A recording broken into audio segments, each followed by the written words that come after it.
Hello, happy Valentine's Day or whatever day that you're deciding to watch this. In our part of the world, it's Valentine's Day 2024. It is! And I'm so excited to be able to start this day with you and kind of romanticize life. Absolutely. With you all. We had a pretty cool day yesterday. We did. We attended on Sharda's hosting an invitation, the D Magazine CEO. DCEO magazine's event. It was the Women Leadership in STEM. Right. Yeah. That I thought was really interesting. They were also partnered with the Girl Scouts of Northeast Texas, which was really neat.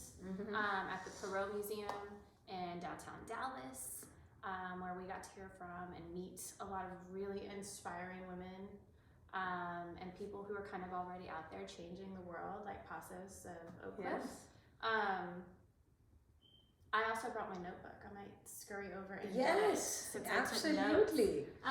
We had me. panel speakers who came from the nonprofit world and for-profit, right? We're talking about STEM. We were talking about accessibility of education and STEM education, STEM information for girls. Right. You had an incredible question about accessibility and teaching the older generation to adapt and adopt technology. Right.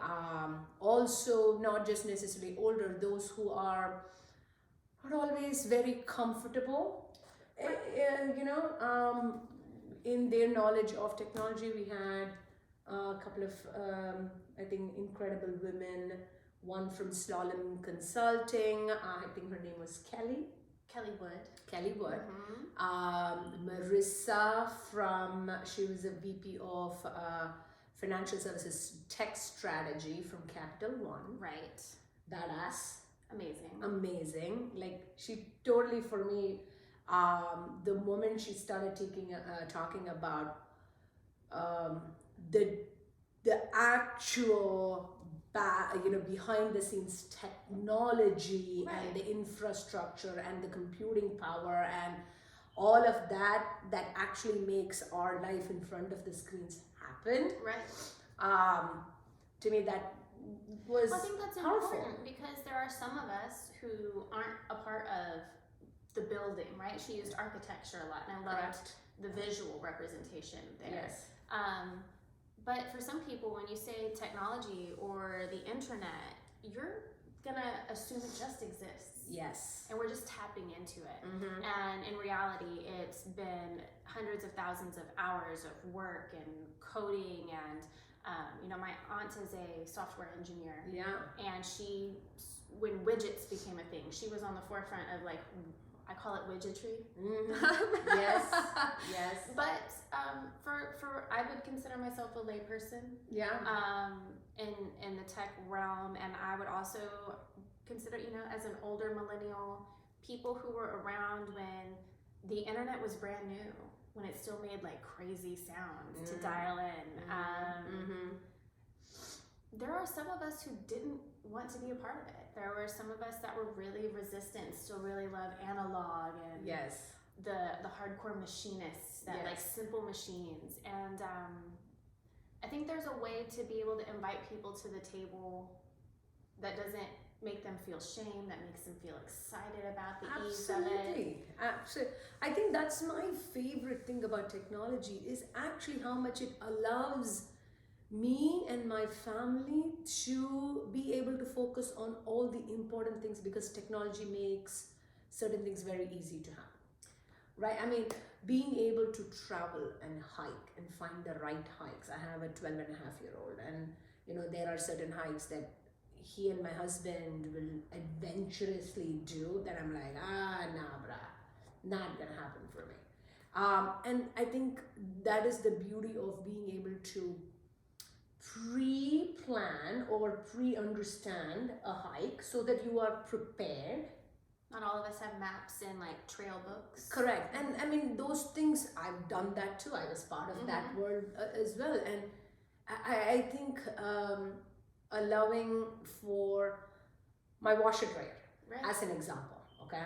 We live in a world of connected devices. Smart applications, smart appliances. Smart appliances. Houses. So I put washer in. It will give me a notification on my TV and on the phone that my washer is done. So you can go switch it. Correct. Oh. Right? It is, because if you get so engrossed in doing something else, you might forget some stuff. Well, we can also talk about how technology has revolutionized access. Think about people living with diabetes. Mm-hmm. Right now, they have that thing that they can just use their phone to scan their levels instead of needing to sterilize, prick, have a test strip, plug it into your machine. My grandpa used to have his little kit, to take his blood sugar levels. But in the last few years, I was visiting a building and I noticed that the front desk worker was out of it. And she was saving up her sugar intake for coffee and donuts.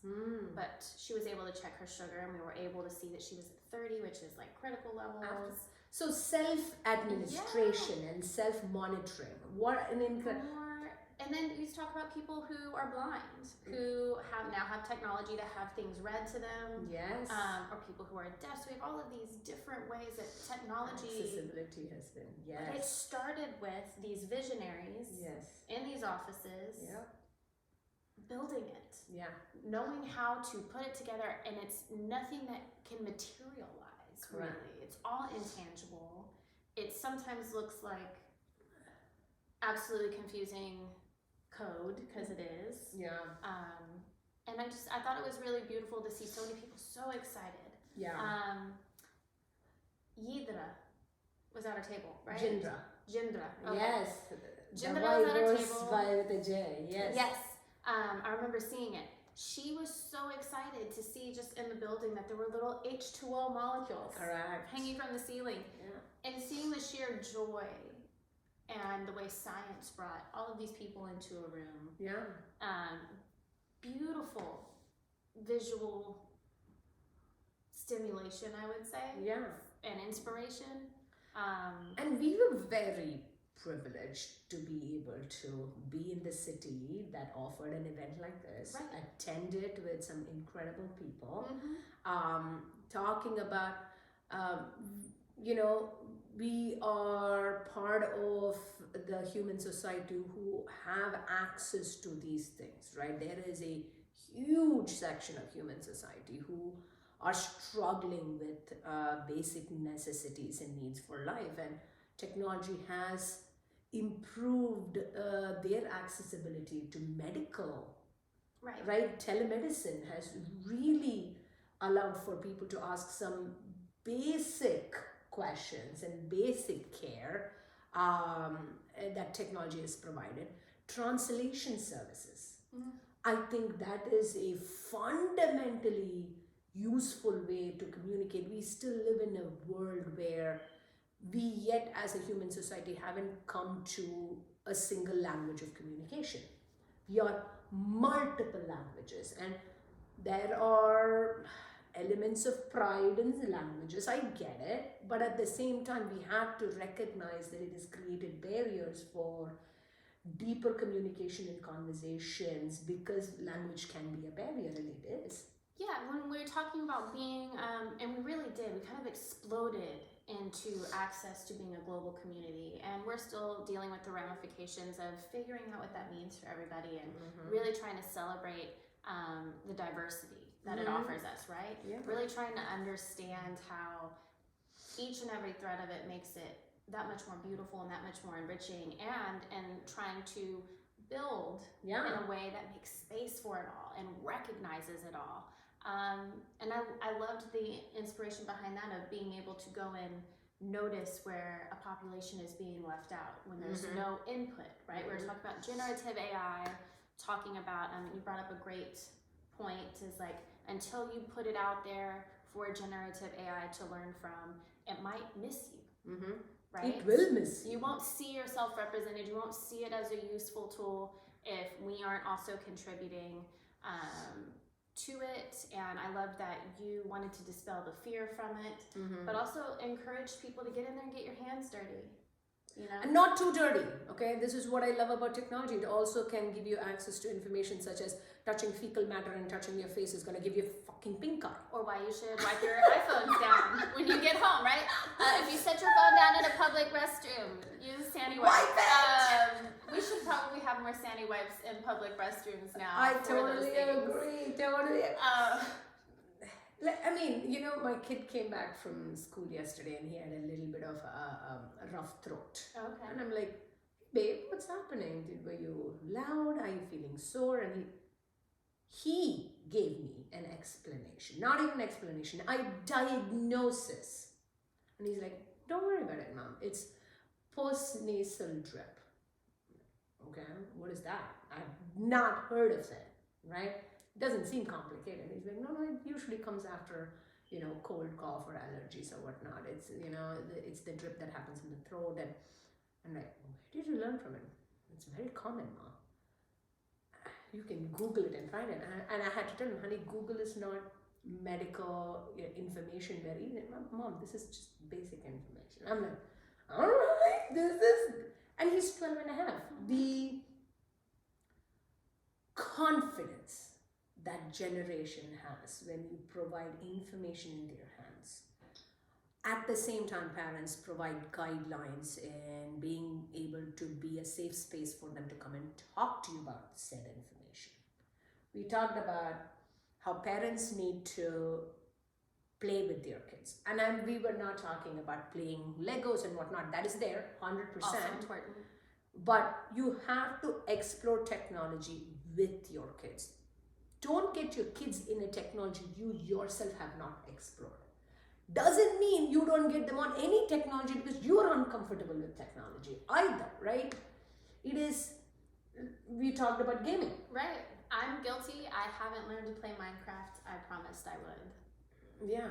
I mean, to some extent. You don't need to play it fully, but to some extent, understanding what that game involves, understanding what levels it involves. Does that game have communication and messages that random people can do? Does it know, like even helping setting them up on profile, the right profile, right?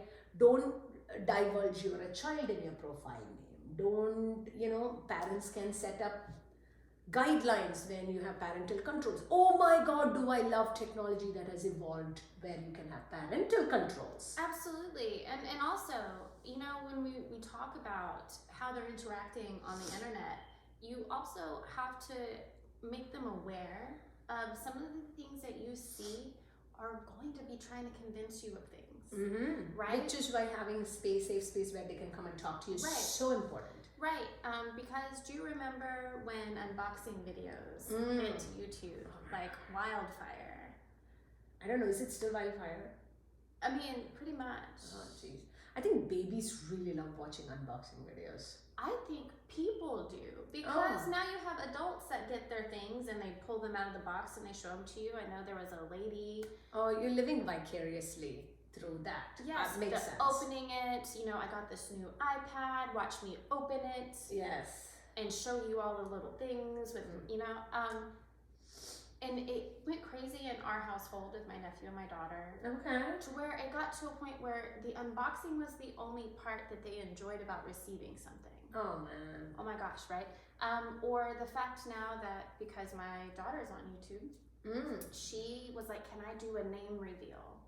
Can I do an age reveal? People do these things. They make these videos when they hit these landmarks of subscribers. They will reveal something personal about themselves. And so I had to ask her to start asking herself questions about what is the motivation behind sharing your personal information on the internet. You know, you want to be able to have a personal connection with people, but you also want to be safe. Yes. We can't. And we've learned internet safety. We've taken courses together. She was really excited. But to see how there are certain trends that get started, that have, I don't know if we want to say unintended outcomes, but I think that's exactly why we as adults have to be so much integral part of developing technology, right? Why joining conversations like this? Why women participating in STEM jobs and STEM careers is very, very important, because there is no way anything for the first time that is created is perfect. Absolutely not. So we have to constantly improve on it. And it's kind of high stakes when you think about it, because, I mean, since the beginning of the dawn of technology, hackers have existed. I mean, even before that, right? Right. I mean, cars, simple, we're talking about immense technology. Let's talk about one of the most fundamental things that we use today in our life, which is a car. Right. Cars were without, I'm not talking about the chipsets and whatnot, I'm talking about the Henry Ford level Yeah, you can old pop the cars. lock, Right? crank the windows. You can still sabotage, Mhm. right? But the idea that somebody wants to hurt somebody else is, again, we sadly live in that world. Or would people do it just because? You know, they try and infiltrate a firewall just to see. Correct. And these are, and which is why I think the narrative as human society, we need to get away from shaming. We need to get away from I am better than. We need to get away from complaining. This has taken me years, and I think I was telling you very recently, I want to not point fingers Right. at some people that I would not even know, right?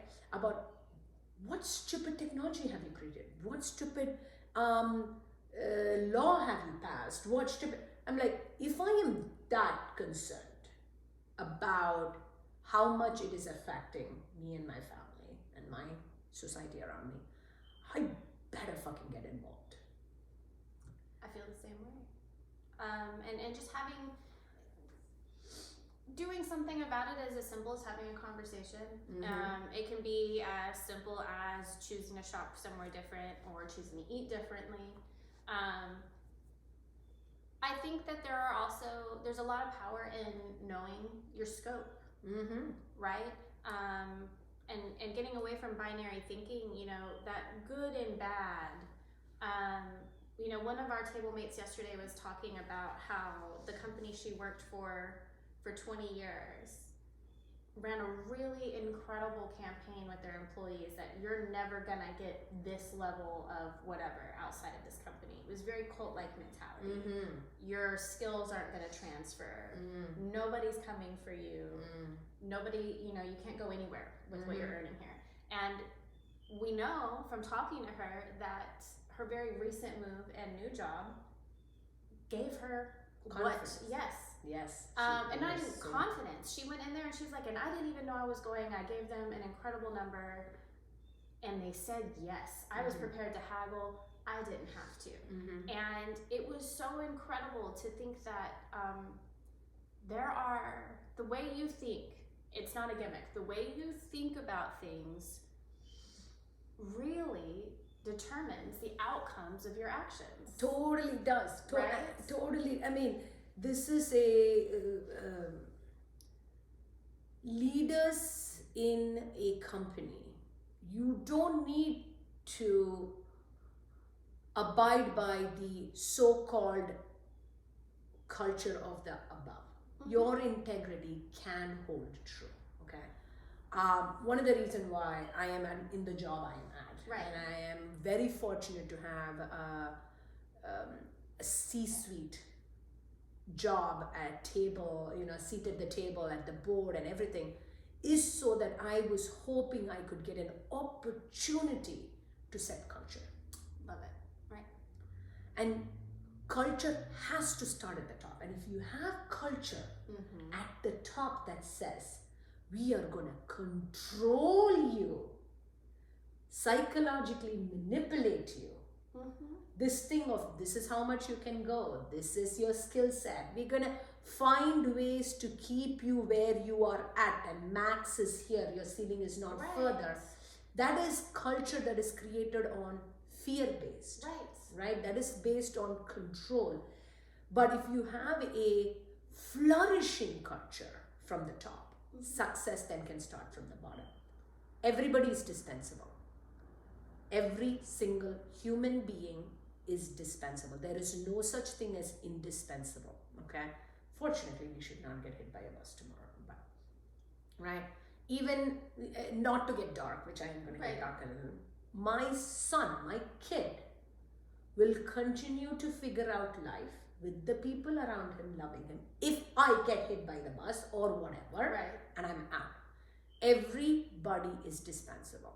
So don't hold your value based on others' perception. Hold your value based on what you think is right, doing it right, and creating the impact for one person is fine. Right. And then even just to think about, when I was having that conversation and we're kind of sitting there in this room full of innovators and talking about growing technology and advancing, technology and women in STEM, you have to acknowledge how far it's come, right? In 20 years. So 20 years ago, I was, can I math today? 15, 14? Yeah. Okay. And I was probably not even using an iPhone yet. I don't think that happened yet. No. So iPhone came out in 2000 and was it 7? Okay. Yeah, iPhone came in. Yeah, it did. I had just graduated high school. We won't do a lot of math today.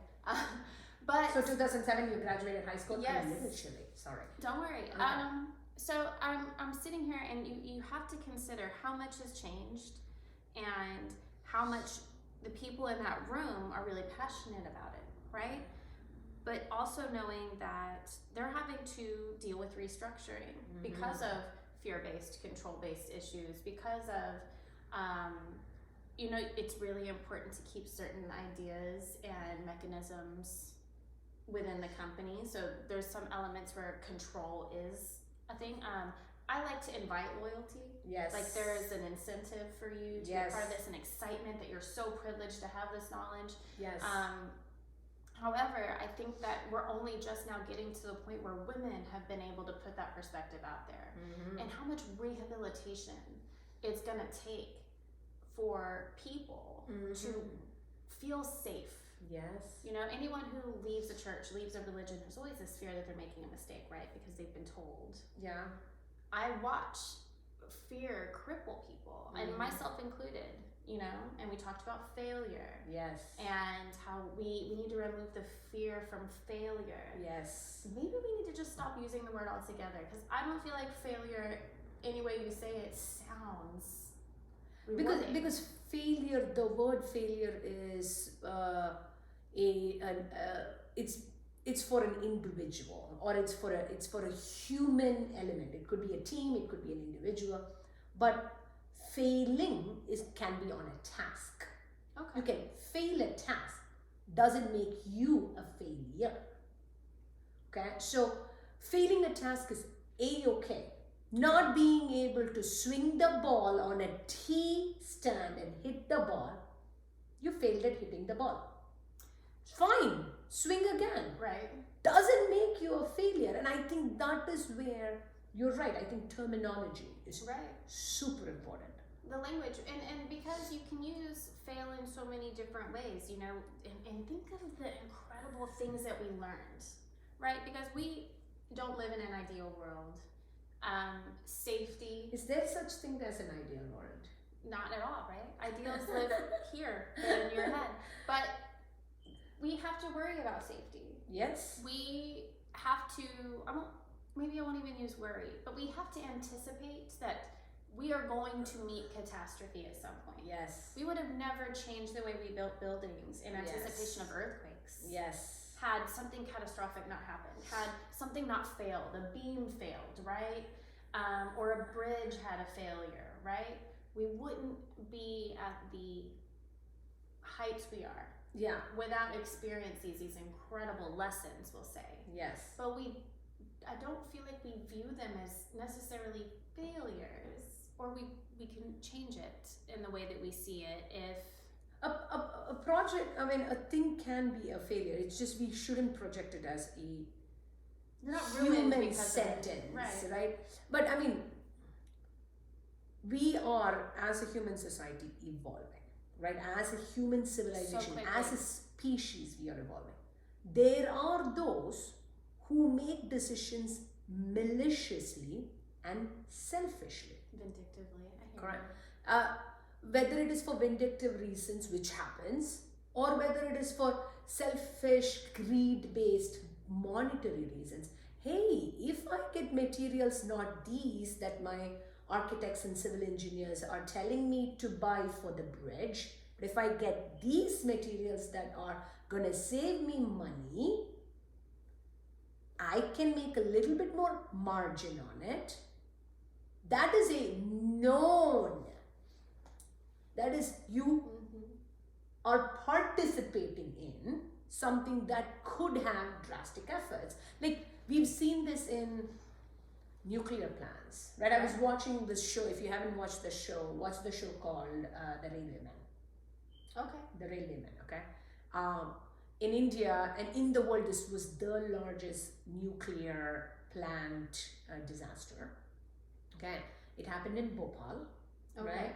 And they kept telling the American company that was setting up the nuclear facilities, and the ground level folks were telling them, and they had one white manager in India who provided information, but they just kept no, you just gotta keep producing, we cannot fix it. Like the disaster was catastrophic. Right. It's a nuclear plant. Catastrophic. People are still feeling it to significant extent today, as we did with the invention of the atom bomb. Right. Terrible. So there are those humans who do it. And I want to point this out, not to be an asshole about it, okay? I'm not trying to be an asshole about it, because this is a conversation sometimes I have with my husband, and I'm like, but we have to acknowledge that predominant of those decisions were made by males. It is not to put females in a level of higher morality or anything like that, but facts are several of those decisions. I'm sure there are some women made. We can pick up Queen Victoria as an example, Indira Gandhi as an example, in the US, whoever. Yes, it's there. But statistically, but well. That's it. All right. In which case, I'm bringing this point again by no means to point out the higher morality of women. Y'all, we should look into ourselves before we start pointing fingers. What can we do better? Individuals. Right. Male, females, individuals. We have it. And I gotta give the kudos to the men of this generation and the next generation. Your emotional maturity is unbelievable.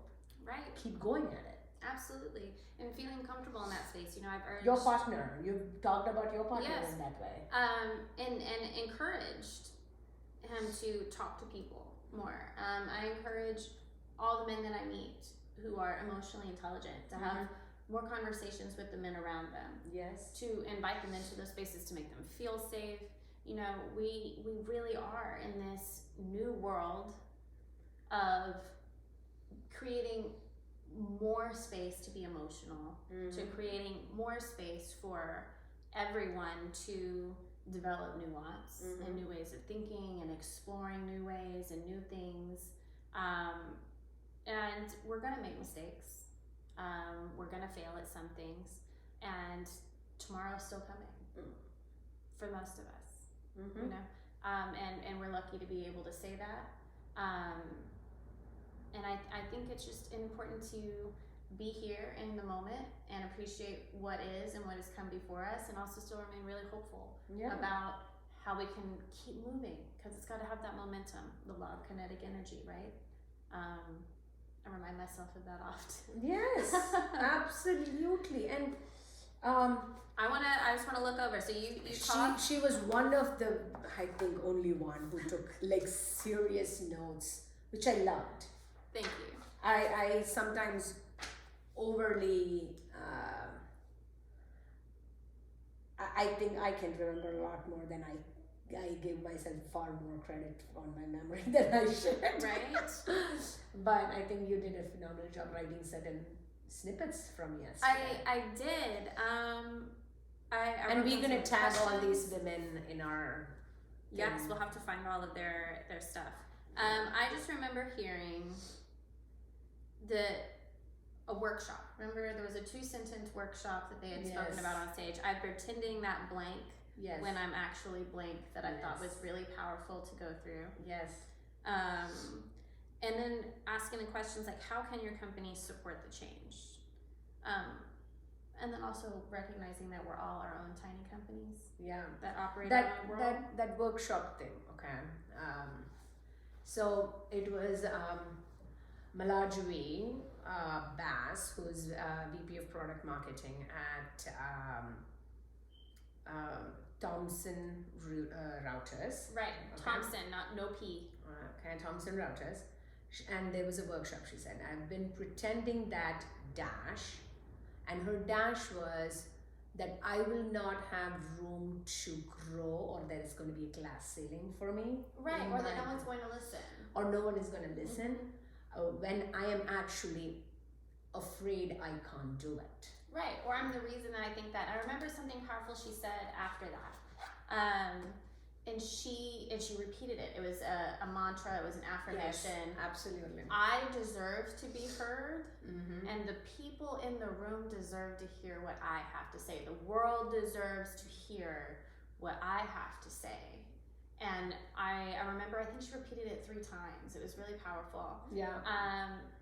But I loved the blanks. I loved the I'm pretending Yes. that, because we hide behind those things sometimes. Masking, Yes. super big. Yes. And write it down, y'all, because this is, you know what, sometimes what we don't realize is the first person we lie to is ourselves. absolutely. And then I loved writing down the things that help make successful businesses. Talking about natural skills, that we all possess. I think it's important in the way women make bigger contributions right now, because again, for the last 2,000 years, it's mostly been men. So the reason we keep focusing on women in the workforce and women in STEM is because We've not been around. right, they're just getting to the tables, right? And it's connection that might have been missing. We're talking about empathy and connection and forethought. There might be some dots that get skipped.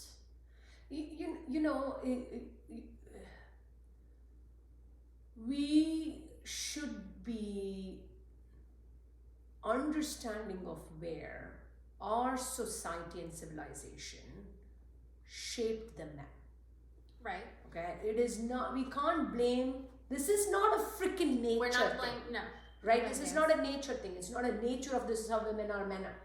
There is a significant element of nurture that has molded in our civilization how men are. And when men, we're going back, when men were sent out to gather whatever or protect their village, they were told very clearly, your focus is your village, your focus is your family. Right. Single point focus. Provide for your family, protect your family, right? That has evolved too when we brought in currency for trade, right? How can I provide more for my family? How can I provide more for myself that can provide more for my family, right? It became, when you do that, you are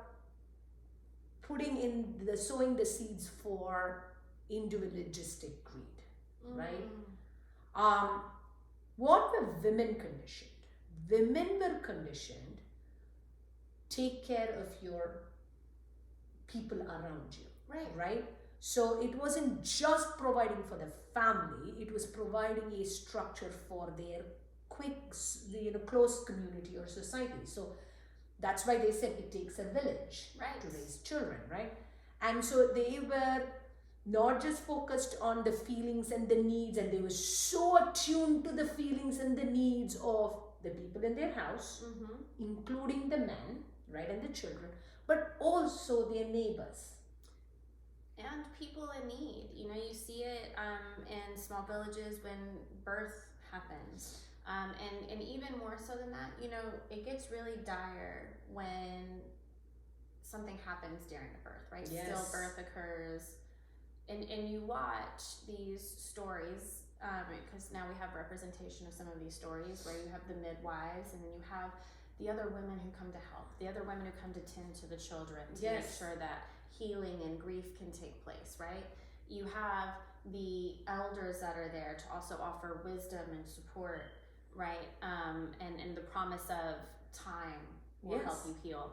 You get to see how people pick up when other people have to set down their roles, and mostly women are there to pick up, you know, that 100%. spot. But women have to acknowledge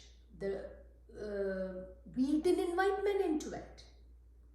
We have to take that burden of those. Such an interesting topic. Yes. We can't. This is why I'm saying we can't just blame men for like not seeing certain things. We didn't invite them into it for whatever reason. Oh my God, they are tired. Oh my God, they did this. We got this. You didn't invite men to be right next to you when you were suffering these emotional upheavals and physical upheavals. So we created, as a civilization, segregation. Now, at the time we are here, the population is so large that the segregation obviously is not working. And we need to get involved in all aspects of life. We have to be empathetic.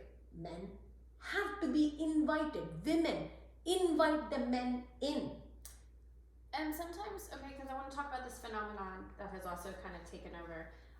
There are men who, what is it called? Weaponized ignorance. Have you heard of this term and phenomenon? Mm-hmm. Okay, so where they purposefully will mess it up so you don't ask them to do it again. Yes. This begins with parenting. You're doing an incredible job, but making them participate in those things, like doing dishes, loading a dishwasher, changing diapers, learning how to feed people appropriately. Let me slightly change the narrative. Not, you have to be equal partners. Right. Right? Not even like offering them chances. Mm-mm. It's your house. Right. Maintain your damn house. Get It's in. your child. Right. Feed your child. But when we don't offer that, my husband's dad probably was not in the hospital delivery room when his wife, mother-in-law, Right. gave birth. My dad probably was not. Right. My dad, while comparatively was hands-on, probably didn't change diapers. Right? These are things that we said, don't worry about it, I got it. Right? They can do it. And I'm not disagreeing with you. I'm Right. not disagreeing that some of them do tend to use ignorance to their benefit. And also on the flip side of that, there's the impatience of, I don't want to show you how to do it, or I would rather do it myself so I don't have to fix it after you're done. Which is, Right. I'm so glad, because that's the flip side of the Right. women in that equation. Right. That's Yes. what I'm saying. And because it is, it's like, I don't have time. Correct. Right. And guess what? You don't need to show them. They will figure it out. Right. They just will. Mm-hmm. And can we not short sell men when it comes to building a community and a society? And can we stop short selling women in participating in capitalistic world kind of thing? Like, either of us, guys, only two sexes, and those sexes are all coming sort of close to each other. We always talk about marriage, right? And I feel like we really have to be that committed to each other as a global society, both sides. And because we all are also on this playing field where not everything's binary, right? Not everything is either or. Yeah. There's going to be a beautiful spectrum there in the middle, and learning how to live harmoniously Yeah. with all of those differences is going to take all of us being willing to make mistakes, being willing to learn. Excuse me. You brought up a point yesterday motivation versus discipline. Mm-hmm. And this has been going around for a while now, Right. right? It's going around in Instagram, TikTok, whatever. And I think they use fitness as a really good example. Right. Oh, I'm not feeling it today to go work out. Mm-hmm. I'm not feeling it today to brush my teeth. That's motivation. Right. Discipline is, regardless of whether you're feeling it or not, making it a habit. Right? Yes. Brush your teeth in the morning. Wipe your ass after you poop. Right? Yeah, and there's also, to people who deal with depression where sometimes those things feel impossible. There is nothing, it's always worth doing it bad. Anything worth doing is worth doing bad. So even if you only brush your teeth for 30 seconds, that's not exactly how long you're supposed to do it, but you did it regardless. Doing is better than not doing. Yes, absolutely. Correct. And that's kind of what she meant. It's like it. And I love the space for that. The space that leaves for days that your best looks less than stellar. Doing it though. The act of completing a task. There's an It's art reinforcement. on Instagram that shared a line below the line, above the line, trying and failing, trying and doing it well, and on this side is not trying. Right. That's the only difference. Correct. You not trying automatically it's not going to happen. It's a fail, right? But this is circling back to the point of, even for self-care, even for your own mental space, not expecting like perfection, just do, which is whether it is moving your body, whether it's drinking water, which is, don't think about how my stomach is feeling with water. Don't think about whether my body is not feeling it today. Do, which is far better than not do. Absolutely. It was a good day yesterday. Today's a good day. I agree. I wanted, when we're talking about those things, I'm trying to catch my train of thought. It's trying to escape me. Take your time.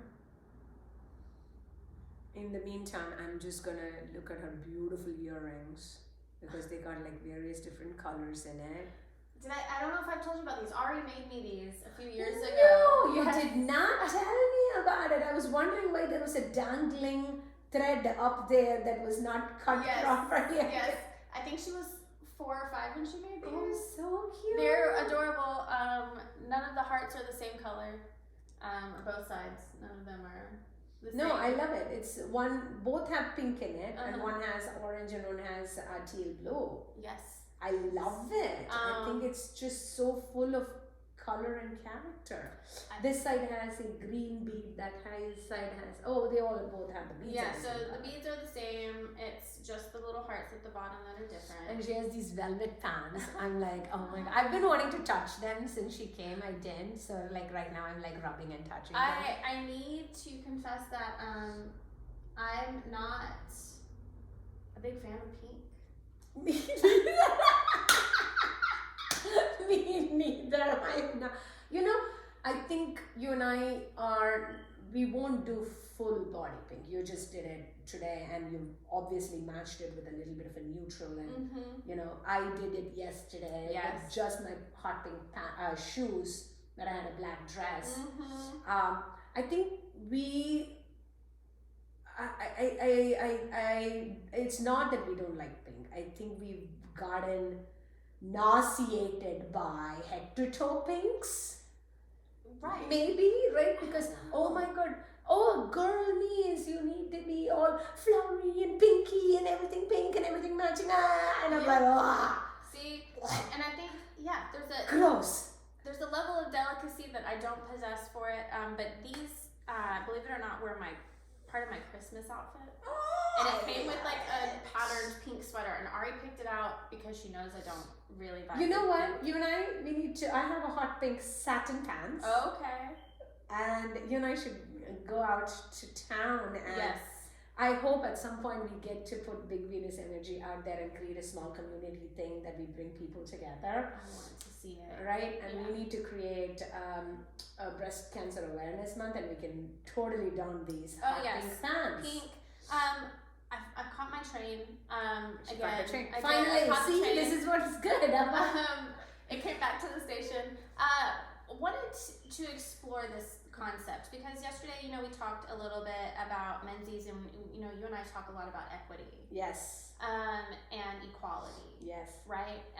And when we're talking about kind of the binary as far as women and men, can we in the workforce achieve and make space for true equity and equality for men and women if we're not acknowledging the way hormones affect our day-to-day energetic outputs? And I think that's why there are certain jobs we should be understanding of, that we have the male partners in this world for us to do it with. Right. Construction job, Because- as an example. Well, let's just leave room because we're gonna need both of them, right? Correct. That's exactly. Let's be complementary Right. versus competing with each other. Yeah. Look at how comfortable I am. This is how we podcast, yeah. Exclusive, right? And I don't want the exclusivity anymore, but I also don't want hormones and menstruation to be stigmatized. I don't want the spaces and accessibilities that we have to make for even people who experience disabilities and need certain accommodations. I don't want those things to appear as burdensome that other people would have to pick up on. Yes. I just want there to be a space for those things to be acknowledged. Yes. And it not to be something that's like, oh, she got her period. But on my first day, I don't want to labor. I don't want to labor. I want to do the things that I've decided, right? It's heavy, and I will do some things. It's usually for me, it's a second day. First day. Yeah, all of us have those days. Right, and it's and I talked about it to the men I used to work with in a kind of candid way, where I was like, I feel like the first day of my period, I should get a freebie. Mm-hmm. Like I can work from home, but I don't want to be here in front of you all trying to mask or pretend and not honor my cycle. Absolutely. Right, because there's a part of self-care that doesn't happen if women are consistently forced to not acknowledge what they're experiencing with their bodies. Yes. And the more that we ignore our bodies and the things that they're telling us, the more we get away from preventative medicine, the more we get away from functional medicine. Mm-hmm. That's why you have people who don't go to the doctor until they're at a stage 4, for cancers. That's why there's so many things, and when we're talking about generative AI, that we're going to have to start having these conversations about the fluctuations in hormones. Yes. We're going to have to make spaces for that might not be good for me today because I'm feeling very sensitive. Yes. And it's so poignant that you bring up this point. When I found out I was having a boy, there were multiple people around me, sisters, sister-in-laws here and there, who all expected and wanted a girl, right? Come on, girl power, bad. And I am definitely a personality. Absolutely. So, a daughter of mine would be a strong personality. Yeah. But I was actually thrilled I had the opportunity to raise a male. Okay. I was thrilled by it. I was scared shitless by it. Right? Nothing worth having comes easy. Right. It just is, right? Certain people say oh my God, it should not be this hard, especially when it comes to relationships. Right. The hard part is not the relationship. The hard part is you understanding yourself and being able to communicate and being honest with yourself on what you are looking for in this relationship. That's the hard part. It is not the relationship itself. There's no separation from you. You can't hide from the people you're around every day. But that's what literally happens. Right? So I was thrilled about having a boy, and now he's a 12-and-a-half-year-old boy. I am so much more aware of the fact that I get to teach him by example. So this thing about hormonal, he knows. Right. Mama's out. I have to tell you, a few weeks ago when, our cycles were happening, We matched. Ari is walking out of the house to go to school, and she turns around, she goes, "Good luck with your period today." Just to the neighborhood. Yes. And I was like, thanks, but just the encouragement and support for her to be like. And I think that's how open we need to be with it, because we know. We say good luck with an interview. We say good luck with a project. This fucking thing. Right. We need good luck every single. We need the positive energy of it, and we need to teach our kids totally fine to talk about it, because only if you talk about it, they feel comfortable talking about it. Today's Valentine's Day. It is. I slept in. Amazing. I did not. I had already put lunch for AJ in a box and everything was ready. I didn't even see my kid this morning. I told my husband, give him a hug from me. AJ is now very much aware of there are days mom will sleep in. She's not a morning person. He comes in the afternoon, I'm going to indulge him. Right? We're going to hug, we're going to play video games, all of that stuff. But I will take him to tennis. But I didn't feel, I used to feel so much guilt. For taking time. Not even that. I had to, as a mom, get up and make my kid feel welcome in the morning, hug him, make him feel like, it's okay if I don't need to do that. It's okay. He can take care of certain things himself now. Right? It's okay. I don't need to wake him. And I had to let go of that guilt of not being what I was perceived in my world as good mom. Being present for your kid all the time. All the time. And I'm like, I am a fucking great mom. Yes. This thing doesn't change that. Right? There are definitely times that I think it's important to also show them, because if we constantly show up, irrespective of how we feel, yes, then there's going to be, you're displaying that there's never a day that you can say, I need space, I need time. Yes. I can't perform for you today. Yes. And yeah, oh God, yes. never want that to be the message I'm sending anybody. Yes. You talked about it yesterday about pouring from a cup that is right. You can't. So it's that putting your mask on before you put the person onto you. And so thankfully, I think we are going to raise this new generation to be so much more accepting and tolerant, right, of other people. And there's always going to be ways to reinforce it. There are, even this morning, my daughter had a nightmare that someone that she does not get along with passed away. And he's not like a student. He's someone who's in charge of her after school program. And she despises him. To some, good feedback. Not everybody gets along with everyone. Not He's a everybody's little bit right. misogynistic. He picks on her, and her goal has been she's gonna tell him off with expletives on the last day of school. And I'm like, it's really not necessary. Hey, however, throat chakra sometimes needs to be exercised. Totally. So that's her thing. But anyway, she woke up this morning and she's like, I had this dream that this happened, and it made me really sad. Yeah. And it was profound because every other day she's like, fuck that guy. Yeah. Like, fuck that guy.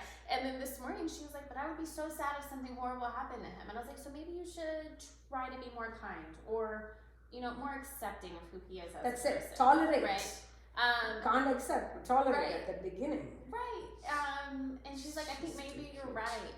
And it's profound because she's also a Sagittarius. So again, 9 times out of 10, it's fuck you.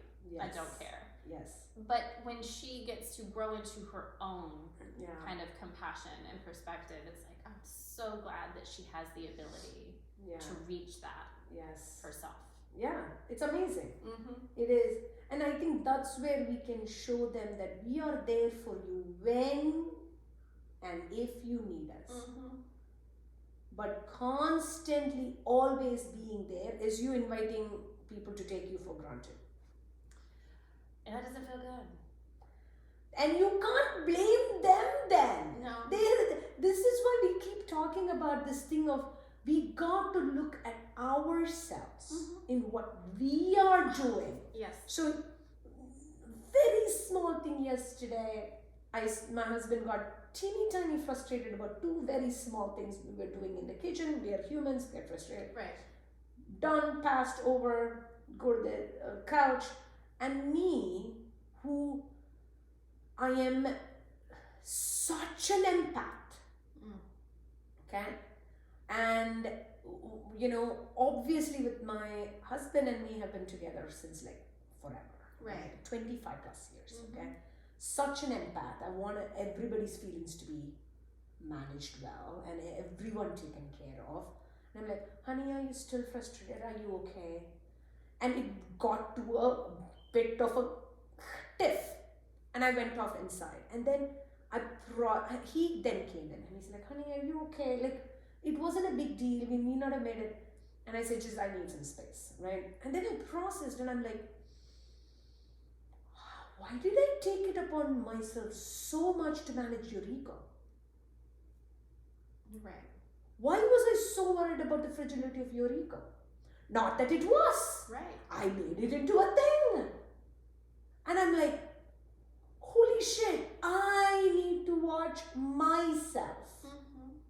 Right? So we have to, if we are present all the time for every single thing, every single place, are we saying that's what a good mom is? Or are we putting ourselves in a place to be taken for granted, to your point, because we are there all the time? That's right. And then, you know, I read a long time ago, Complex Family Dynamics, about how if you overgive, right, it creates this toxic cycle. Does. No one else can give what you're giving back to you. And so you grow this resentment towards the person that you're giving all of these things to because they could not possibly match it or reciprocate the level of everything you're overgiving, right? And they don't even know that they should. Right. Yeah. And so I experienced this a little bit with my parents.